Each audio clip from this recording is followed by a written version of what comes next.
Next up is mental spacing. So this is the act of breaking up your learning into blocks of time, smaller blocks of time. Now, you want to have them frequent. So we could, for example, have 3 slots that we learn and revisit something every single week. So maybe Monday, Wednesday, Friday, you're going to learn something on Monday, revisit it Wednesday and on Friday again. And you're going to do that for a short period of time.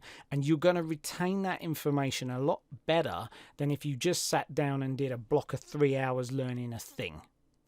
Okay.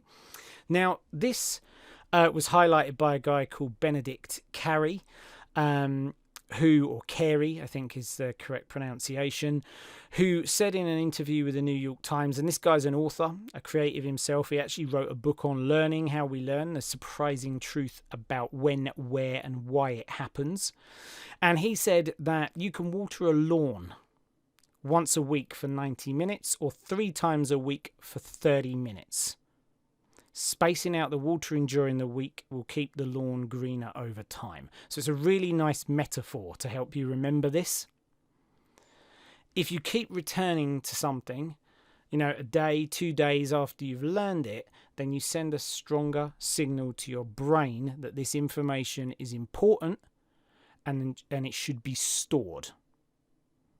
Okay?